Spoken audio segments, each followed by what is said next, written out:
ಆದಂಥ ಕೃಷ್ಣಗಿರಿ ರಾಮಚಂದ್ರರಾಯರು ಮತ್ತು ಡಾಕ್ಟರ್ ಶ್ರೀಮತಿ ಜ್ಯೋತಿ ಶಂಕರ್ ಅವರು ನಮ್ಮ ಜೊತೆ ಇದ್ದಾರೆ. ಆಗಲೇ ಹೇಳಿದಾಗೆ ಇದು ನಮ್ಮ ಪುಣ್ಯ ಮತ್ತು ಭಾಗ್ಯ. ಕೃಷ್ಣಗಿರಿ ರಾಮಚಂದ್ರರಾಯರು ಹಲವಾರು ದಶಕಗಳಿಂದ ಕುಮಾರವ್ಯಾಸ ಭಾರತವನ್ನು ಮನೆ ಮನೆಗೂ ತಲುಪಿಸಿದವರು, ಕರ್ನಾಟಕದ ಮೂಲೆ ಮೂಲೆಗೂ ತಲುಪಿಸಿದವರು. ಅವರ ಕಂಠಸಿರಿ ಪ್ರಖ್ಯಾತವಾಗಿರೋದು. ಅದೇ ರೀತಿ ಜ್ಯೋತಿ ಶಂಕರ್ ಅವರು ಕೂಡ ಪ್ರಸಿದ್ಧರು ಮೂಲೆ ಮೂಲೆಗೂ.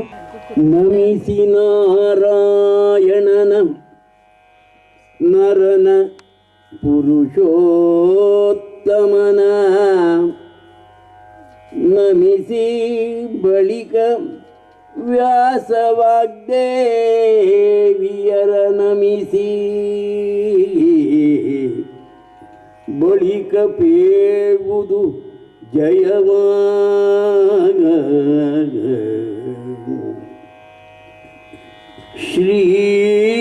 ಶ್ರೀವನಿತೆಯ ರಸನೆ ವಿಮಲ ರಾಜೀವ ಪೀಠನ ಪಿತನೇ ಜಗಕತಿ ಪಾವನನೆ ಸನಕಾದಿ ಸಜ್ಜನನಿಕರ ದಾತಾರ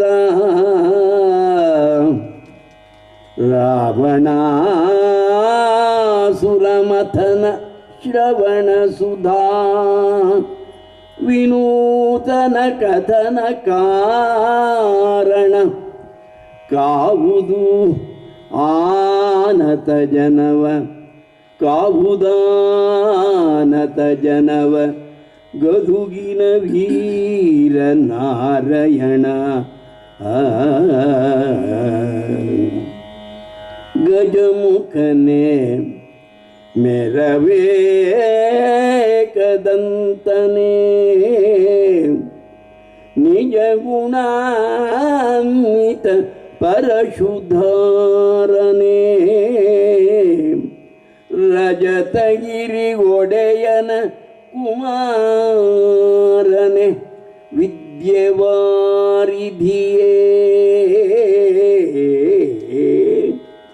ಅಜನು ಹರಿ ರುದ್ರಾದಿಗಳು ನೆರೆ ಭಜಿಸುತ್ತಿಗರು ಅನವರತ ನಿನ್ನನು ತ್ರಿಜಗವಂದಿತ ಗಣಪ ಗಣಪ ವಂದಿತ ಗಣಪ ಜಗವಂದಿತ ಗಣಪ ತ್ರಿಜಗವಂದಿತ ಗಣಪ ಮಾಡ್ಪುದು ಮತಿಗೆ ಮಂಗಳವ.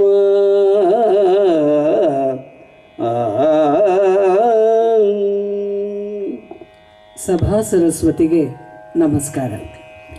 ಪಾರ್ವತಿ ಪರಶಿವನ ಮುದ್ದು ಕುವರ ಗಣಪನನ್ನ ವಿಘ್ನ ನಿವಾರಿಸೆಂದು ಪ್ರಾರ್ಥಿಸಿ, ತಾಯಿ ಶಾರದೆಯನ್ನ ಎರಡಕ್ಷರವನ್ನು ನಾಲಿಗೆಯಲ್ಲಿ ನುಡಿಸೆಂದು ಪ್ರಾರ್ಥಿಸುತ್ತ ನನ್ನೆಲ್ಲ ಗುರು ಪರಂಪರೆಗೆ ಅಭಿವಂದಿಸಿ ಇಂದಿನ ವಾಚನ ಮತ್ತು ವ್ಯಾಖ್ಯಾನ ಕಾರ್ಯಕ್ರಮವನ್ನು ಆರಂಭ ಮಾಡ್ತಾ ಇದ್ದೇವೆ. ಆರಿಸಿಕೊಂಡಿರುವಂತಹ ಭಾಗ ವಿರಾಟ ಪರ್ವ. ವಿರಾಟ ಪರ್ವದ ಪೂರ್ಣ ಪ್ರಮಾಣದ ಒಂದು ಚಿತ್ರಣವನ್ನು ಕೊಡುವಂತಹ ಯೋಚನೆಯಿಂದ ಇವತ್ತಿನ ಕಾರ್ಯಕ್ರಮವನ್ನು ನಾವು ವಿಭಾಗ ಮಾಡಿಕೊಂಡಿದ್ದೇವೆ. ತುಂಬ ಸಂತೋಷದ ಸಂಗತಿ. ಈ ಕಾರ್ಯಕ್ರಮದ ದಿನಾಂಕ ನಿಗದಿಪಡಿಸಬೇಕಾದ್ರೆ ಇವತ್ತು ರಥಸಪ್ತಮಿ ಅಂಥೇಳಿ ಗೊತ್ತಿರಲಿಲ್ಲ. ಕೇಳಿದ ದಿನಾಂಕಗಳಲ್ಲಿ ಯಾವತ್ತು ಬಿಡುವಿತ್ತು, ಹಾಗಾಗಿ ಇವತ್ತು 25 ಭಾನುವಾರ ಆದೀತು ಅಂತ ಹೇಳಿ. ಯಾಕಂದರೆ ನೆನ್ನೆ ನಾವಿಬ್ಬರೂ ಬೇರೆ ಕಾರ್ಯಕ್ರಮದಲ್ಲಿ ವ್ಯಸ್ತರಾಗಿದ್ದರಿಂದ ಅದು ಇವತ್ತೇ ಆಗಬೇಕಿತ್ತು ಅಂತ ಕಾಣಿಸುತ್ತೆ. ಹಾಗಾಗಿ ಸೂರ್ಯನಾರಾಯಣನ ಕೃಪೆಯೊಂದಿಗೆ ವಿರಾಟ ಪರ್ವದ ಆಯ್ಕೆಯೂ ಕೂಡ ಆಗಿದೆ. ಕುಮಾರವ್ಯಾಸನ ಕಾವ್ಯದಲ್ಲಿ ಒಂದು ನಂಬಿಕೆ ಇದೆ. ತುಂಬ ಜನ ಕುಮಾರವ್ಯಾಸ ಭಾರತದ ವಾಚನ ವ್ಯಾಖ್ಯಾನವನ್ನು ವಿರಾಟ ಪರ್ವದಿಂದ ಆರಂಭ ಮಾಡ್ತಾರೆ. ಈ ಪರ್ವ ಓದೋದ್ರಿಂದ ಮನೆಯಲ್ಲಿ ಮದುವೆಗಳಾಗತ್ತೆ, ಸಂತಾನವಾಗತ್ತೆ, ಏನಾದರೂ ತೊಂದರೆಗಳಿದ್ದರೆ ಪರಿಹಾರ ಆಗತ್ತೆ ಅನ್ನುವಂಥ ಎಲ್ಲ ನಂಬಿಕೆಗಳು ಇವತ್ತಿನ ದಿನಕ್ಕೂ ಇವೆ. ಅದು ಕುಮಾರವ್ಯಾಸನನ್ನು ಗೌರವಿಸುವ ಪ್ರೀತಿಸುವಂತಹ ಮನಸ್ಸುಗಳಿಗೆ ಅಂತಹ ಅನುಭವ ಆಗಬಾರದಂತ ಏನಿಲ್ಲ. ಹೀಗಾಗಿ ಅದು ಎರಡೂ ಸೇರಿಕೊಂಡು ಇವತ್ತು ವಿರಾಟ ಪರ್ವ. ಡಾಕ್ಟರ್ ಸುದರ್ಶನ್ ಮತ್ತು ಪ್ರೀತಿ ದಂಪತಿಗಳು ಅವರ ಸಾತ್ವಿಕ ನಡವಳಿಕೆಯೇ ಬಹಳ ಹರ್ಷ ತಂದಿತ್ತು. ಅದಕ್ಕಿಂತ ಹೆಚ್ಚಾಗಿ ನಮ್ಮ ಆರಾಧ್ಯ ದೈವ ಕುಮಾರವ್ಯಾಸನ ಮನೆಗೆ ಸೇರಿದವರು ಅನ್ನೋದಿದೆಯಲ್ಲ, ಅದು ಒಳಗಿಂದ ನಮ್ಮವರು ಅಂತ ಅನ್ನಿಸ್ಬಿಡುತ್ತೆ. ಯಾಕಂದರೆ ಕುಮಾರವ್ಯಾಸ ನನಗೇ ಸೇರಿದವನು ಅನ್ನುವಂಥ ಭಾವ ಇದೆ. ಅದೇನು ಸ್ವಾರ್ಥಪರವಾದ್ದಲ್ಲ. ಯಾಕಂದರೆ ನನ್ನ ಅಜ್ಜಂದ್ರು ಏನು ಹೇಳಿಕೊಟ್ಟಿದ್ರು ಕುಮಾರವ್ಯಾಸ ಭಾರತವನ್ನು, ಅದನ್ನು ತುಂಬ ಚೆನ್ನಾಗಿ ಇನ್ನಷ್ಟು ತಲೆಗೆಳಿಸಿದವರು ಗುರುಗಳಾದ ಕರು ರಾಮಚಂದ್ರ ಅವರು. ಇವತ್ತು ಈ ಕ್ಷೇತ್ರದಲ್ಲಿ ನಾನಿದ್ದೇನೆ ಅಂದರೆ ಅದಕ್ಕೆ ಕಾರಣ ಮೇಷ್ಟ್ರನೇ. ಹಾಗಾಗಿ ಅವರ ಜೊತೆಗೆ ಕಾರ್ಯಕ್ರಮ ಮಾಡೋದೇ ಯಾವತ್ತೂ ಒಂದು ಸೌಭಾಗ್ಯದ ಸಂಗತಿ ನನಗೆ. ಅದು ಅವರ ಪಕ್ಕದಲ್ಲಿ ಕೂತಾಗ ಏನದು ಆ ವೈಬ್ಸ್ ಅಂತ ಹೇಳಿ ಕರಿತೀವಲ್ಲ, ಅದು ಅನುಭವಕ್ಕೆ ಬರುತ್ತೆ. ಹಾಗಾಗಿ 85ರ ವಯಸ್ಸಿನಲ್ಲೂ ಕುಮಾರವ್ಯಾಸ ಗುರುಕುಲವನ್ನು ನಡೆಸ್ಕೊಂಡು ವೃತ್ತಿಯ ಎಂಜಿನಿಯರಿಂಗ್ ಪದವಿಯನ್ನು ಪಕ್ಕಕ್ಕಿಟ್ಟು ಶುದ್ಧ ಗಮಕಿಗಳಾಗಿ ಬದುಕನ್ನು ನಡೆಸ್ಕೊಂಡು ಬಂದಿರುವಂತಹ ಅವರ ರೀತಿಯೇ ಅವ್ರ ಜೊತೆ ಕೂತ್ಕೊಂಡು ಮಾಡುವಂಥದ್ದು ಪುಣ್ಯತಮವಾದ ಕೆಲಸ ಅಂಥೇಳಿ ಅಂದ್ಕೊಳ್ಳುವಂಥದ್ದು ಇವತ್ತು ಎಲ್ಲವೂ ಸೇರಿಕೊಂಡಿದೆ. ಹಾಗಾಗಿ ಎದುರಿಗಿರುವ ನೀವೆಲ್ಲರೂ ಕುಮಾರವ್ಯಾಸನ ಪ್ರಕಾರವೇ ಕೇಳುವ ಸೂರಿಗಳು ಜಂಗಮರು ಜನಾರ್ದನರು ಚಾರು ಕವಿತೆಯ ಬಳಕೆಯಲ್ಲವಿದು ಅನ್ನೋದು ಅವನ ಮಾತು. ನಿಮ್ಮೆಲ್ಲರಿಗೂ ನಮಸ್ಕಾರವನ್ನು ಸಲ್ಲಿಸಿ ಇವತ್ತಿನ ಭಾಗವನ್ನು ಆರಂಭ ಮಾಡ್ತೀವಿ.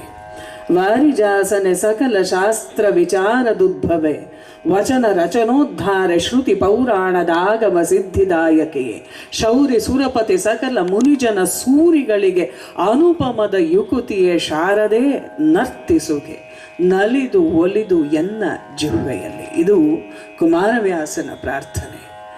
ಶಬ್ದಗಳ ಜೊತೆಗೆ ಆಟವಾಡಿದಂತಹ ಗಾರುಡಿಗ ಕುಮಾರವ್ಯಾಸ. ಅವನು ಸಲ್ಲಿಸಿದ ಪ್ರಾರ್ಥನೆ ಶಾರದೇ ನರ್ತಿಸುಗೆ ನಲಿದು ಒಲಿದು. ಪ್ರೀತಿಯಿಂದ ನಲಿದು ಒಲಿದು ನನ್ನ ಲೇಖನಿಗೆ ಬಂದರೆ ಅದು ಎಂಥ ಶಬ್ದಗಳು ಬಂದು ಬಿಡುತ್ತವೆ ಅನ್ನೋದು ಒಂದು ಪ್ರಾರ್ಥನೆಯಾದರೆ, ಇನ್ನೊಂದು ಕಡೆಗೆ ಇಡೀ ಕಥೆ ತಿಳಿಯ ಹೇಳುವೆ ಕೃಷ್ಣ ಕಥೆಯನ್ನು. ಯಾವ ಕೃಷ್ಣ? ವಿಶ್ವಶಿಲ್ಪದ ಕುಶಲ ಹಸ್ತನು, ವಿಶ್ವರಕ್ಷೆಯ ಮಂತ್ರವಾದಿಯು, ವಿಶ್ವ ಸಮಿಧೆಗಳ ಅಗ್ನಿ ಕಾರ್ಯದ ಬ್ರಹ್ಮಚಾರಿ ವಟು ಈ ಕೃಷ್ಣ. ವಿಶ್ವನಾಟಕ ಸೂತ್ರಧಾರನು, ವಿಶ್ವ ಐಂದ್ರಜಾಲಕ, ವಿಶ್ವದ ಅಂತಸ್ಯೂತ ಚೇತನನು ಈ ಹರಿ. ಅವನ ಕಥೆಯ ಸುತ್ತ ಈ ಕಾವ್ಯವಿದೆ. ಆ ಕಾವ್ಯವನ್ನು ನಾನು ಹೇಳ್ತೀನಿ ಅನ್ನುವ ಭಾವದಿಂದ ಕುಮಾರವ್ಯಾಸ ತನ್ನ ಕಥೆಯನ್ನು ಹೇಳಿದ್ದು. ಅದಕ್ಕೆ ಅವನಿಗೆ ಅದೊಂದು ಧೈರ್ಯ ಅಂದರೆ ಹೇಗೇಗೋ ಬದುಕುವ ಧೈರ್ಯ ಅಲ್ಲ, ಅದು ಹರಿಕೊಟ್ಟ ಆತ್ಮವಿಶ್ವಾಸ. ಹಲಗೆ ಬಳಪವ ಪಿಡಿಯದೊಂದಗ್ಗಳಿಗೆ ಇಟ್ಟ ಪದವ ಅಳುಪದೊಂದಗ್ಗಳಿಗೆ. ಯಾರಿಗೆ? ವೀರನಾರಾಯಣನ ಕಿಂಕರಗೆ ಅನ್ನುವಂಥ ಆ ಭಾವನೆ ಇದೆಯಲ್ರಿ, ಅದು ಒಂದು ಭಾವ ಒಳಗಡೆ ಬಂದರೆ ಸಾಕು, ಬದುಕು ಉದ್ಧಾರ ಆಗಿಬಿಡುತ್ತೆ. ಹಾಗೆ ಬರೆದವನ ನಮ್ಮ ನಾರಣಪ್ಪ. ಅವನ ಪ್ರತಿ ಪಂಕ್ತಿಯೂ ಕೂಡ ಒಳಗಿಳಿದು ಬಿಡುತ್ತೆ. ಅಷ್ಟರ ಮಟ್ಟಿನ ಕವಿತ್ವದ ಶಕ್ತಿ ಕುಮಾರವ್ಯಾಸನದು. ಅವನ ಕವಿತ್ವದ ಶಕ್ತಿಯನ್ನು ಹೇಳೋದಿಕ್ಕೆ ಪದಗಳು ಸಾಕಾಗೋದಿಲ್ಲ. ಆ ಎತ್ತರವನ್ನು ಮುಟ್ಟಿದಂತಹ ಕವಿ ಕುಮಾರವ್ಯಾಸ. ವಿರಾಟ ಪರ್ವವಂತೂ ಬಹಳ ವಿಶೇಷವಾಗಿರುವಂಥದ್ದು. ಒಂದಷ್ಟು ಮಂಗಳದ ಸಂಗತಿಗಳು ನಡೆಯುವಂಥ ಭಾಗ ಇದು. ಅದಾದಮೇಲೆಂದು ಯುದ್ಧ ಪಂಚಕಗಳೆಲ್ಲ ಆರಂಭ ಆಗುತ್ತೆ. ಆ ಕಥೆ ಬೇರೆಯದಾಗತ್ತೆ. ಹಾಗಾಗಿ ಇವತ್ತಿನ ಆಯ್ಕೆ ವಿರಾಟ ಪರ್ವ. ಪಾಂಡವರು ವನವಾಸ ಮುಗಿಸಿದ್ರು. ಹೇಗೇಗೋ ಇದ್ದರೆ ಮೈ ಮರೆಸ್ಕೊಳ್ಳೋದೇನು ಕಷ್ಟದ ಕೆಲಸ ಅಲ್ಲ. ಆದರೆ ತೇಜಃಪುಂಜರಾದಂಥ ವ್ಯಕ್ತಿಗಳಿಗೆ ತಮ್ಮ ಅಸ್ತಿತ್ವವನ್ನು ಅಡಗಿಸ್ಕೊಳ್ಳೋದಿದೆಯಲ್ಲ, ಅದು ತುಂಬ ಕಷ್ಟ. ಇವರು ಅಷ್ಟೂ ಜನ ಅಂಥವರು. ಕೊನೆಗೆ ಆಯ್ಕೆ ಮಾಡಿಕೊಂಡಿದ್ದು ದುರ್ಯೋಧನ. ಸ್ವಲ್ಪ ಹೆದರುವ. ಯಾಕೆ ಹೆದರುವ ಅಂದರೆ ಕೀಚಕನಂಥವನೊಬ್ಬ ಇದ್ದ ಅಲ್ಲಿ. ಕೀಚಕನನ್ನು ಮಣಿಸೋಕ್ಕೆ ಶಕ್ತಿ ಇದ್ದವರು ಇಬ್ಬರೇ ಇಬ್ಬರು, ಒಂದು ದುರ್ಯೋಧನ, ಇನ್ನೊಂದು ಭೀಮಸೇನ. ಅದರಲ್ಲೂ ಭೀಮಸೇನ ಮೇಲ್ಪಂಕ್ತಿಯಲ್ಲಿ ನಿಂತಂಥವನು. ಅಲ್ಲಿ ಬಂದು ಅಜ್ಞಾತವಾಸಕ್ಕೆ ಸೇರಿಕೊಳ್ತಾರೆ. ನಮ್ಮ ದ್ರೌಪದಿ ಅಗ್ನಿವೇದಿಕೆಯಿಂದ ಹುಟ್ಟಿದಾಕೆ ದ್ರುಪದನ ಮಗಳು, ಈ 5 ಜನ ಮಹಾಮಹಿಮರ ಪತ್ನಿಯಾದ ಆಕೆಗೆ ಬಂದಂತಹ ಸ್ಥಿತಿ ಯಾವುದು ಅಂದರೆ, ಸುಧೇಷ್ಣೆಯ ಮೈಯನ್ನು ತಿಕ್ಕುವ, ತಟ್ಟುವ, ಹೆರಳನ್ನು ದಿನಕ್ಕೊಂದು ವಿನ್ಯಾಸ ಮಾಡಿ ಹೆಣೆಯುವ ಶೃಂಗಾರದ ಕೆಲಸ. ಎಷ್ಟರ ಮಟ್ಟಿಗೆ ಮನಸ್ಸನ್ನು ತಗ್ಗಿಸ್ಕೊಂಡಿರ್ಬೋದು ಯೋಚನೆ ಮಾಡಿ. ಭೀಮನಂತಹ ಬಲಾಢ್ಯ ವ್ಯಕ್ತಿ ಅಡಿಗೆ ಮನೆ ಕೆಲಸ ಕಮ್ಮಿ ಅಂತಲ್ಲ, ಆ ಗದ ಎತ್ತುವ ಕೈಗೆ ಸೊಪ್ಪು ಹೆಚ್ಚುವ ಕೆಲಸ ಇದೆಯಲ್ಲ, ಅಹಂಕಾರ ಕುಗ್ಗಿಸೋದು ತಮಾಷೆಯ ಸಂಗತಿ ಅಲ್ಲವೇ ಅಲ್ಲ. ಆದರೆ ಅದನ್ನೆಲ್ಲ ವ್ಯಕ್ತಿತ್ವಗಳನ್ನೇ ಅಡಗಿಸಿಕೊಟ್ಟು ಅರ್ಜುನನಂತಹ ಅಪ್ರತಿಮ ಬಿಲ್ಗಾರ ಮತ್ತೊಬ್ಬನಿಲ್ಲ. ಅವನು ಅದನ್ನೆಲ್ಲ ಬಿಟ್ಟು ಕಾಲಿಗೆ ಗೆಜ್ಜೆ ಕಟ್ಟಿ ನೃತ್ಯ ಹೇಳ್ಕೊಡ್ತಾನೆ ಅಂತಾದರೆ, ಶೌರ್ಯವನ್ನೇ ಒಂದು ಕಡೆಗೆ ಇದಕ್ಕೂ ನನಗೂ ಸಂಬಂಧವೇ ಇಲ್ಲ ಅಂತ ಹೇಳಿ ಈ ಥರದ ಕೆಲಸವನ್ನು ಮಾಡಿಕೊಂಡು ಅಷ್ಟೂ ಜನ ಇದ್ದರು. ದ್ರೌಪದಿಯ ಸೌಂದರ್ಯ ಮುಚ್ಚಿಡೋಕ್ಕಾಗದೇ ಇರೋ ಸೌಂದರ್ಯ. ಎಂತಹ ಕೊಳೆ ಬಟ್ಟೆ ಉಟ್ಕೊಂಡ್ರು ಆಕೆಯ ಸೌಂದರ್ಯದ ಆ ಪ್ರಭೆ ಇತ್ತಲ್ಲ, ಅದನ್ನು ಅಡಗಿಸಕ್ಕಾಗ್ತಿರ್ಲಿಲ್ಲ. ಈ ಕೀಚಕ ಬಂತು ನೋಡ್ದ. ಕುಮಾರವ್ಯಾಸ ಬರಿತಾನೆ, ಸೂರ್ಯವೋಯಿತು ಚಿತ್ತ. ಅವಳು ನೋಡಿದ ತಕ್ಷಣ ಕಂಗಳು ಮಾರು ಹೋದವು, ಕಣ್ಣನ್ನು ತೆಗಿಯಕ್ಕಾಗ್ತಾ ಇಲ್ಲ ಅವನಿಗೆ. ಅಂಗಜನ ಶರದಲ್ಲಿ ಡೋರು ಹೋಯಿತು ಹೃದಯ, ಡೊಕ್ಕರ ಬಿದ್ದು ಬಿಡುತ್ತಂತೆ ಮನ್ಮಥನ ಬಾಣದಿಂದ. ಇವಳು ಯಾರು ಅಂತ ಹೇಳಿ ಗಜಬಜಿಸಿದನೋ ನಿಮಿಷದಲ್ಲಿ ಆ ಕೀಚಕ. ಅರಿವು ತಲೆ ಕೆಳಗಾಯಿತು. ನಾವು ತಲೆ ಕೆಳಗಾದರೆ ಏನೂ ಆಗಲ್ಲ, ಅರಿವು ತಲೆ ಕೆಳಗಾದರೆ ಜಗತ್ ತಲೆ ಕೆಳಗಾಗತ್ತೆ. ಕುಮಾರವ್ಯಾಸ ಬರೆಯೋದು ಅದನ್ನು. ಅರಿವು ತಲೆಗೆಳಗಾಯಿತು, ಧೈರ್ಯದ ನೀರಿಗೆ ನಗೆಗೆ ಎಡೆಯಾಯಿತು. ಎಲ್ಲವೂ ಸತ್ತು ಹೋಯಿತು ಅವನಿಗೆ. ಬೀಳುಕೊಂಡುದು ಲಜ್ಜೆ ಅವನಿಂದ ದೂರ ಹೊರಟೋಯ್ತು. ಲಜ್ಜೆ ಕಳ್ಕೊಂಡ ವ್ಯಕ್ತಿ ಏನು ಬೇಕಾದ್ರೂ ಮಾಡಬಲ್ಲ. ಮರ್ಯಾದೆ ಬಿಟ್ಟವ್ರು ಊರಿಗೆ ದೊಡ್ಡವರು ಅನ್ನೋ ಮಾತು ನಮ್ಮಲ್ಲಿ ಈಗಾಗಲೇ ಇದೆ. 3 ಬಿಟ್ಟವ್ರು ಹಾಗೆ ನಿಂತ್ಕೋತಾರೆ. ಲಜ್ಜೆ ಬೀಳುಕೊಂಡುದು ದ್ರುಪದ ತನುಜೆಯನ್ನ ಆಲಿಗಳಲ್ಲಿ ನುಂಗಿದನು ಕೀಚಕ. ಸುಧೇಷ್ಣಗೆ ಅರ್ಥವಾಯಿತು. ಸೂಕ್ಷ್ಮವಾಗಿ ಒಂದು ಮಾತು ಹೇಳ್ತಾಳೆ. ಅವಳಿಗೂ ನಿಜ ಏನು ಗೊತ್ತಿಲ್ಲ. ಈಕೆ ಗಂಧರ್ವರ ರಮಣಿ, ಜೋಪಾನ, ಶುದ್ಧ ಲಂಪಟ ಕೀಚಕ. ಎಚ್ಚರಿಕೆಯನ್ನು ಕೊಡ್ತಾಳೆ. ಆದರೆ ಯಾವ ಒಂದು ಭಿಡೆಯೂ ಇಲ್ಲದೆ ಇರುವಂಥ ವ್ಯಕ್ತಿಗಳಿಗೆ ಹೆಣ್ಣನ್ನು ಹೇಗೆ ಬೇಕಾದ್ರೂ ನೋಡ್ತಾರೋ. ಅದಕ್ಕೇನು ಮಾನ ಮರ್ಯಾದೆ ಅಂತ ಹೇಳಿ ಇಲ್ಲದೆ ಇದ್ದ ಮೇಲೆ ಯಾವ ಮಾತು ರುಚಿಸೋದಿಲ್ಲ. ಅದನ್ನು ಪೂರ್ತಿಯಾಗಿ ಇಟ್ಕೊಂಡಂಥವನು. ದ್ರೌಪದಿಯೂ ಬುದ್ಧಿ ಹೇಳುವ ಪ್ರಯತ್ನವನ್ನು ಮಾಡಿದಾಗ ಕೀಚಕ ಹೇಳಿದ್ದು, ನಿಲ್ಲೇ ಎಲೆಗೆ ಸೈರಂದ್ರಿ, ನಿಲ್ಲೆಲೆಗೆ ಸೈರಂದ್ರಿ, ನಿಲ್ಲು ಎಲೆಗೆ ಸೈರಂದ್ರಿ, ಕಾಮನ ಬಲ್ಲೆಗದ ಬಲುಗಾಯ ತಾಯಿತು. ಬಲ್ಲೆ ನೀನೌಷಧಿಯ ಬಲ್ಲೆ, ರಕ್ಷಿಸಿಕೊಂಬುದು ಎನ್ನೊಡಲ. ನಿಲ್ಲೆಲೆಗೆ ಸೈರಂದ್ರಿ, ಕಾಮನ ಬಲ್ಲೆಗದ ಬಲುಗಾಯ ತಾಯಿತು. ಬಲ್ಲೆ ನೀನೌಷಧಿಯ ರಕ್ಷಿಸಿಕೊಂಬುದೆನ್ನೊಡಲ. ಮೆಲ್ಲ ನಡೀಡು ಮಾತ ಮನ್ನಿಸು, ಚೆಲ್ಲೆಗಂಗಳ ನೆನ್ನ ಮುಖದಲ್ಲಿ ಚೆಲ್ಲಿ ಸಪ್ರಾಣಿಸಲುಬೇಹುದು. ವಿಗಡ ಜೀವನವ ಸಪ್ರಾಣಿಸಬೇಹುದು.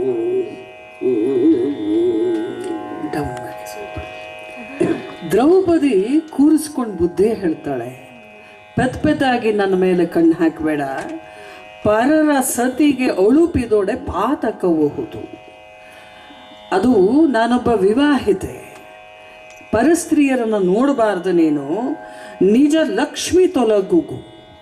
ಸಿರಿವಂತಿಕೆ ಹೋಗಿಬಿಡುತ್ತೆ. ಮತ್ತೆ ಧರೆಯೊಳ ಅಗ್ಗದ ಕೀರ್ತಿ ಮಾಸುಗು, ನಿನ್ನ ಧೈರ್ಯ ಶೌರ್ಯ ಎಲ್ಲ ಇದೆಯಲ್ಲ ನಿನಗೊಂದಷ್ಟು ಹೆಸರು, ಅದೆಲ್ಲ ಹಾಳಾಗಿ ಹೋಗಿಬಿಡುತ್ತೆ. ಮತ್ತೆ ಕೊರಳು ಹಲವಾದ ಅಸುರನು ಅಂತಕ ಪುರವನೈದದ ಕಥೆಯನ್ನು ನೀನು ಬಲ್ಲೆಯ. ಕುಮಾರವ್ಯಾಸನಂಥವನಿಗೆ ಮಾತ್ರ ಸಾಧ್ಯ ಇಂಥ ಪದ ತರೋದಕ್ಕೆ. ಕೊರಳು ಹಲವಾದ ಅಸುರ, ಹಲವು ಕರಳುಗಳನ್ನು ಹೊಂದಿದ್ದಂಥವನು ರಾವಣ. ರಾವಣ ಅನ್ನೋ ಪದಕ್ಕೆ ಎಷ್ಟು ಚೆನ್ನಾಗಿ ಸಂವಾದಿಯಾಗಿ ಬೇರೆ ತಗೊಂಡ್ಬರ್ತಾನೆ ಅಂತ ಹೇಳಿ. ಹಲವು ಕೊರಳಿದ್ದಂತಹ ಅಸುರನು ಅಂತಕಪುರವನೈದಿದ ಕಥೆಯನ್ನ, ಸ್ತ್ರೀ ಅಂದರೆ ಸೀತೆಯ ಮೇಲೆ ಕಣ್ಣು ಹಾಕಿ ಯಾವ ಮಟ್ಟಕ್ಕೆ ಸತ್ತೋದ ಅನ್ನೋದು ನಿನಗೆ ಗೊತ್ತಿಲ್ಲದೆ ಇರೋ ಕಥೆ ಅಲ್ಲ. ಆದ್ರಿಂದ ಕೊಡು ಪಾಪಿ ನೀ ಹೋಗು, ಮತ್ತೆ ನಿನಗೆ ಸದ್ಗತಿ ಸಿಗೋದಿಲ್ಲ ಸತ್ರು ಕೂಡ ಅಂದಾಗ ಈ ಲಜ್ಜಿಗೆಟ್ಟ ಮನುಷ್ಯ ಏನು ಹೇಳ್ತಾನೆ ಗೊತ್ತಾ? ಮೇಲೆ ಸದ್ಗತಿ ಬೆಂದು ಹೋಗಲಿ, ಮೇಲೆ ಸದ್ಗತಿ ಬೆಂದು ಹೋಗಲಿ, ಕಾಲನವರೈತರಲಿ, ಬಂಧುಗಳೇಳಿನಲಿ ತನ್ನವರು ತೊಲಗಲಿ, ರಾಣಿಯರು ಬಿಡಲಿ, ಬಾಲೆ ನಿನಗಾನೊಲಿದೆ, ಬಾಲೆ ನಿನಗಾನೊಲಿದೆ, ಕಾಮನ ಕೋಲು ಎನ್ನನು ಮರಳಲಿಯದು, ಲೋಲಲೋಚನೆ ಬಿರುಬ ನುಡಿಯದೆ ತನ್ನ ನುಡುಗು ಎಂದ. ಕೀಚಕೆ ಕೇಳಕ್ಕೆ ಸಿದ್ಧ ಇಲ್ಲ. ಯಾಕೆ ಅಂದರೆ ವಿರಾಟ ಹೆಸರಿಗೆ ಮಾತ್ರ ರಾಜನಾಗಿದ್ದಂಥವನು. ಇವನ ಆಟಾಟೋಪದಿಂದ ಪೂರ್ತಿ ಅರಮನೆ ಮತ್ತು ರಾಜ್ಯದಲ್ಲಿ ಕೀಚಕನ ಆಡಳಿತ ನಡೀತಾ ಇತ್ತು. ಹಾಗಾಗಿ ಕಣ್ಣು ಹಾಕಿದ ಯಾವುದೇ ಹೆಂಗಸಾದರೂ ಬರ್ತಾಳೆ ಅನ್ನೋದೊಂದು ಈ ಹಿಂದೆ ನಡೆದು ಬಂದ ಸಂಗತಿಗಳು. ಅದೇ ಧೈರ್ಯದಲ್ಲಿ ಅವನು ಹೇಳ್ದ, ಸಾಧ್ಯವೇ ಇಲ್ಲ, ನೀನು ನನಗೆ ಬೇಕು, ನಾನು ನಿನಗೆ ಒಲ್ದಿದ್ದೀನಿ, ನೀನು ಅದೇನೋ ಹೇಳ್ತಿದೆಯಲ್ಲ ಸಾಹಿತ್ಯ ಅಂತ ಹೇಳಿ, ಸಾವು ತಪ್ಪದು ತನಗೆ, ಗಂಧರ್ವರೇ ನಿನಗೆ ಗಂಡಂದ್ರ ಅಂತಾದರೆ ನಾನು ಸಾಯೋದು ಖಂಡಿತ, ಆದರೆ ನಿನ್ನ ನೆರೆದೇ ಸಾವೇನು. ಏನು ದರಿದ್ರತನ ನೋಡ್ರಿ. ಸತ್ತು ಹೋಗೋದು ಅಂತಾದ್ಮೇಲೆ ಸುಖಪಟ್ಟೆ ಸಾಯೋಣ, ಅದಕ್ಕೆ ಯಾಕೆ ಯೋಚನೆ? ನೂಕದರಿನ್ನ ವರ ರಾಜೀವ ಮುಖಿ ಕೃಪೆ ಮಾಡು. ಹೀಗೆ ಹೇಳಿದಾಗ ಅವಳು ಮತ್ತೆ ಹೇಳ್ತಾಳೆ, ಬೇಡವೋ ಮರುಳುತನ ಬೇಡಲವೋ, ಗಂಧರ್ವರಿಗೆ ಹೆಂಡತಿ ನಾನು, 5 ಜನ ಗಂಡಂದ್ರು ನನಗೆ, ಬಂದರೆ ನಿನ್ನನ್ನು ಪುಡಿ ಪುಡಿ ಮಾಡಿಬಿಡ್ತಾರಪ್ಪ, ಇಡೀ ರಾಜ್ಯ ನಿಮ್ಮಕ್ಕ ಭಾವ ಇದೆಲ್ಲ ಹಾಳಾಗಿ ಹೋಗಿಬಿಡುತ್ತೆ, ಆದ್ದರಿಂದ ಅಂಥ ಕೆಲಸಕ್ಕೆ ನೀನು ಹೋಗಬೇಡ ಅಂದಾಗ ಇವನು ಒಂದು ವಾಮ ಮಾರ್ಗ ಹುಡುಕ. ಈ ಅಧಿಕಾರದ ಅಮಲು ತಲೆಗೇರಿಬಿಟ್ರೆ ಏನೇನು ಬೇಕಾದ್ರೂ ಮಾಡ್ತಾರೆ ಅನ್ನೋದಕ್ಕೆ ಇದೊಂದು ಉದಾಹರಣೆ. ಸುಧೇಷ್ಣೆಯ ಬಳಿಗೆ ಬಂದು ಹೇಳ್ತಾನೆ, ನಿನ್ನ ಊಳಿಗದಲ್ಲಿರುವ ತುತ್ತು ಒಂದು, ಅವಳು ಯಾರ ಹೆಂಡತಿ ಏನೋ ಅನ್ನೋದೆಲ್ಲ ಆಮೇಲಿನ ಸಂಗತಿ, ನಾನು ಕರೆದಾಗ ಬರೋದಿಲ್ಲ ಅನ್ನೋದಕ್ಕೆ ಅವಳು ಕೊಬ್ಬೆಷ್ಟು. ಯಾಕಂದರೆ ಜಗತ್ತಿನಲ್ಲಿ ಪತಿವ್ರತೆಯರೇ ಇಲ್ಲ ಅಂತ ಭಾವಿಸಿದ ಈ ಕೆಟ್ಟ ದುರಹಂಕಾರದ ಗಂಡಿನ ಮನಸ್ಥಿತಿ ಇದು. ಇವರನ್ನು ಪುರುಷರು ಅಂತ ಕರೆಯೋಕೆ ಆಗೋದೇ ಇಲ್ಲ. ಸರಿಯಾದ ಪೌರುಷವಂತರು ಯಾರು ಇಂಥ ಕೆಲಸ ಮಾಡೋಕ್ಕೆ ಹೋಗೋದಿಲ್ಲ. ಹಾಗಾಗಿ ಅವನಿಗೆ ಹೇಳ್ತಾಳೆ, ನಾನು ಸಾಯ್ತೀನಿ ಅವಳು ನನಗೆ ಸಿಗದೇ ಇದ್ದರೆ ಅಂತ ಹೇಳಿ. ಒಂದು ಕಡೆಗೆ ಸುಧೇಷ್ಣೆಗೆ ಅಳುಕು, ಯಾಕೆಂದರೆ ಇವಳು ತನಗೆ ಸಹಾಯಕಿಯಾಗಿದ್ದರೂ ಕೂಡ ದ್ರೌಪದಿಯ ಘನ ವ್ಯಕ್ತಿತ್ವ ಅವಳಿಗೆ ಪರಿಚಯ ಬಿತ್ತು. ಕಡು ಪಾಪಿ ಕೆಣಕಿದನು ವಂಶವ ಹಣಿದವ ಆಡದೆ ಮಾನನೇಗುವೆನೆನು ತಹಲುಬಿದಳು. ಇವನೇನೋ ಒಂದು ಮಾಡ್ತಾನೆ ಅಂತ ಹೇಳಿ, ಆದರೆ ತಮ್ಮ ಅಲ್ವಾ, ಈ ವ್ಯಾಮೋಹ ಬಂದುಬಿಟ್ರೆ ಜೀವನದಲ್ಲಿ ಭಾರಿ ಕಷ್ಟ ರೀ. ಒಳ್ಳೇದಕ್ಕೆ ಬಂದರೆ ತೊಂದರೆ ಇಲ್ಲ, ಆದರೆ ನನ್ನ ತಮ್ಮ ನನ್ನಣ್ಣ ಏನು ಮಾಡಿದ್ರೂ ಪರವಾಗಿಲ್ಲ ಅಂಥೇಳಿ ಹೆಣ್ಮಕ್ಳು ಯೋಚನೆ ಮಾಡೋಕ್ಕೆ ಶುರು ಮಾಡಿಬಿಟ್ರೆ ಇಂಥದೇ ದುರಂತಗಳಾಗೋದು. ಅವಳಿಗೆ ಆಜ್ಞೆ ಮಾಡ್ತಾಳೆ, ಎಷ್ಟು ದೊಡ್ಡವನವನು, ನನ್ನ ತಮ್ಮ ಹೇಳಿದ್ದಾನೆ, ಒಂದು ಮಧುವನ್ನು ತಗೊಂಡು ಹೋದರೆ ಅವರ ಅರಮನೆಗೆ ಏನಾಗುತ್ತೆ, ನೀನು ದಾಸಿ ತಾನೆ, ಇಲ್ಲಿ ಹೇಳಿದ್ರು ಕೆಲಸ ಮಾಡಬೇಕು, ಅಲ್ಲಿ ಹೇಳಿದ್ರು ಮಾಡಬೇಕು, ಆದ್ದರಿಂದ ತಗೊಂಡು ಹೋದರೆ ನಿನಗೆ ಸಮಸ್ಯೆ ಏನು ಅನ್ನುವ ಮಾತನ್ನು ನಯವಿಹೀನ ಸುಧಿಷ್ಣೆ ಅಂತ ಬರಿತನ್ರಿ ಕುಮಾರವ್ಯಾಸ. ನಯ ಅಂದರೆ ಮಾತಿನಲ್ಲ ನಯ ಇರೋದು. ಮಾತಿನ ನಯ ಕಟ್ಕೊಂಡು ಏನಾಗಬೇಕಾಗಿದೆ? ಕೃತಿಯಲ್ಲಿ ನಯವಿರಬೇಕು. ಅದನ್ನು ಕುಮಾರವ್ಯಾಸ ಹೇಳ್ದ. ನಯವಿಹೀನ ಸುಧಿಷ್ಣೆ ಬಯಸಿದಳು ಮೃತ್ಯುವನ್ನು. ಆದೇಶ ಮಾಡ್ತಾಳೆ ಆಕೆಗೆ, ಹೋಗಿ ಉತ್ತಮ ಮಧುವ ನೀನು ಜಡಿತೆಯಲ್ಲಿ ತಹುದೆಂದು. ಅವನ ಮಂದಿರದಿಂದ ತಗೊಂಬರ್ಬೇಕು ಅಂದಾಗ ಇವಳು ಹೇಳ್ತಾಳೆ, ದೇವಿ ತಪ್ಪು ಮಾಡ್ತಾ ಇದ್ದೀಯ, ನಿನ್ನ ತಮ್ಮ ಎಂಥವನು ಅಂತ ಹೇಳಿ ನಿನಗೆ ಖಂಡಿತ ಗೊತ್ತಿದೆ, ಈ ಕೆಲಸ ಮಾಡಬೇಡ ಅಂಥೇಳಿ ಎಚ್ಚರಿಸಿದರೂ ಸುದೇಶ್ನೆ ಕೇಳೋದಿಲ್ಲ. ದ್ರೌಪದಿ ಹೊರಡ್ತಾಳೆ ಇವನ ಕೀಚಕನ ಆಲಯಕ್ಕೆ. ಅವನು ಪದ್ಯ ಬರೀತಾನೆ ಕುಮಾರವ್ಯಾಸ. ಏನು ಚೆನ್ನಾಗಿದೆ ಅಂದರೆ, ಚಾರು ನೂಪುರ ಝಣಝಣದ ಝೇಂಕಾರ ರವದುಬ್ಬಿನಲ್ಲಿ ಭವನ ಮಯೂರ ಕುಣಿದವು ವರ ಕಟಾಕ್ಷದ ಮಿಂಚು ಥಳಥಳಿಸಿ. ಆಸ್ಥೆಟಿಕ್ ಸೆನ್ಸ್ ಅಂತ ಏನಾದ್ರು ಇದ್ದರೆ ಬ್ಯೂಟಿಷಿಯನ್ ಕೋರ್ಸ್ ಮಾಡೋರು ಇಂಥದ್ದೆಲ್ಲ ಓದಬೇಕು ವಾಸ್ತವವಾಗಿ.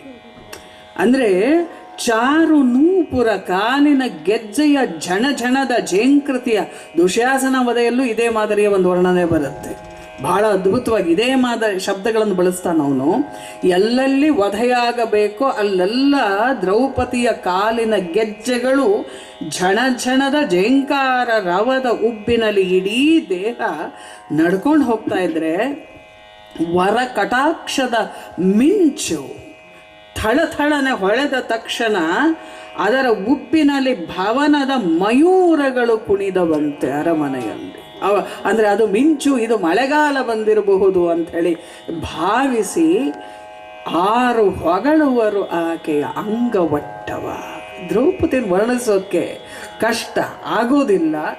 ಮನುಮಥನ ಮದದಾನೆ ಕಂದರ್ಪನ ಮಹಾಮಂತ್ರಾದಿ ದೇವತೆ ಲಾವಣ್ಯ ಸಾಗರ ಜನಿತ ಲಕ್ಷ್ಮಿ ಲತಾಂಗಿ ಬಂದಳು ಕೀಚಕನ ಅರಮನೆ. ಏನು ಚಂದ ರೀ ಇದು ಅಲ್ವೇ? ಲಾವಣ್ಯ ಅಂದರೆ ಹಿಂಗಿರಬೇಕು. ನಾವು ಯಾವ್ಯಾವ್ದ್ರ ಹಿಂದೋ ಬಿದ್ದು ಈ ನವಿರು ನುಣುಪು ನಯ ಇದನ್ನೆಲ್ಲ ಕಳ್ಕೊಂಡು ಒಡ್ಡೊಡ್ಡಾಗಿಬಿಟ್ಟಿದ್ವಿ. ಹೆಣ್ಮಕ್ಳನ್ನ ಎಷ್ಟು ಚೆನ್ನಾಗಿ ಹೇಳ್ತಾನೆ, ಲಾವಣ್ಯ ಸಾಗರ ಜನಿತ ಲಕ್ಷ್ಮಿ ಲತಾಂಗಿ ಬಂದಳು. ನಮ್ಮ ಮನೆ ಮಗಳು ಹಂಗಿದ್ರೆ ಎಷ್ಟು ಚಂದ ಅಲ್ವಾ? ಹಾಗೆ ಹೇಳಬೇಕು ನಾವು ಅವ್ರನ್ನ, ಅಷ್ಟು ಚೆನ್ನಾಗಿ ಹೇಳಬೇಕು. ಬಂದ ತಕ್ಷಣ ಇವ ಸಿದ್ಧ ಆಗಿದ್ದ. ತರುಣಿ ಬಾ ಕುಳ್ಳಿರು ಅಂತ ಹೇಳಿ ಕೈ ಹಿಡಿಯಕ್ಕೆ ಹೋದ. ನಮ್ಮ ದ್ರೌಪದಿ ಇದ್ದಾಳಲ್ಲ, ಕುಮಾರವ್ಯಾಸನ ದ್ರೌಪದಿ, ಆಕೆ ಕ್ಷಾತ್ರ ದ್ರೌಪದಿ. ಮತ್ತು ಆಕೆ ಅನುಭವಿಸಿದ ಸಂಗತಿಗಳನ್ನು ನಾವು ಎಲ್ಲೂ ಕಲ್ಪನೆ ಕೂಡ ಮಾಡ್ಕೊಳಕ್ಕಾಗಲ್ಲ, ಸಾಧ್ಯನೇ ಇಲ್ಲ. ಈಗಷ್ಟೇ ಆ ದುಶ್ಯಾಸನ ಜಯದ್ರಥ ಇವರೆಲ್ಲರಿಂದ ತಪ್ಪಿಸ್ಕೊಂಡು ಬಂದು ಇಲ್ಲಿ ಒಂದು ಸಣ್ಣ ನಿಟ್ಟುಸಿರು ಇಡ್ತೀನಿ ಅನ್ನೋ ಅಷ್ಟೊತ್ತಿಗೆ ಈ ದರಿದ್ರದವನೊಬ್ಬನ ಪ್ರವೇಶ. ಕೈ ಹಿಡಿದ ತಕ್ಷಣ ಕರವನ್ ಒಡೆ ಮುರುಚಿದಳು, ಭಟ್ಟಲ ಧರೆಯೊಳೀಡಾಡಿದಳು. ಓಡ್ತಾಳೆ. ಮಾನ ಕಾಪಾಡಿಕೊಳ್ಳೋದು ಹೇಗೆ? ಎಂಥ ಗಂಡಂದ್ರಲ್ವ ಅವಳಿಗೆ. ಒಬ್ಬನೂ ಕೆಲಸಕ್ಕೆ ಬರಲಿಲ್ಲ. 5 ಜನ, 3 ಲೋಕದ ಗಂಡರು ಇವರು 5 ಜನ. ಆದರೆ ಇವ್ರು ಯಾರೂ ಅವಳನ್ನು ರಕ್ಷಿಸಕ್ಕಾಗ್ತಾ ಇಲ್ಲ. ಪ್ರತಿ ಬಾರಿಯೂ ಬಾಯಿ ಮುಚ್ಕೊಂಡೇ ಕೂತಿರ್ತಾ ಇದ್ರು. ಓಡಿದಳು. ಎಲ್ಲಿ ಹೋಗಲಿ ಅಂತ ಹೇಳಿ ರಭಸದವಳು ಓಡಿದಳು ಸಭೆಗೆ. ವಿರಾಟನ ಸಭೆ ನಡೀತಾ ಇತ್ತು. ಆ ಸಭೆಗೆ ತನ್ನನ್ನು ತಾನು ರಕ್ಷಣೆ ಮಾಡಿಕೊಳ್ಳೋದಕ್ಕಾಗಿ ಓಡಿದರೆ ಒಡನೆ ಬೆಂಬತ್ತಿದನು ಕೀಚಕ. ಒಡನೆ ಬೆಂಬತ್ತಿದನು ತುರುಬನು ಹಿಡಿದು, ತೊತ್ತಿನ ಮಗಳೇ ಹಾಯ್ದರೆ ಬಿಡುವೆನೆ ಫಳ ಎನ್ನುತ್ತ ಹೊಯ್ದನು ಕಾಲಲೊಡೆ ಮೆಚ್ಚಿ.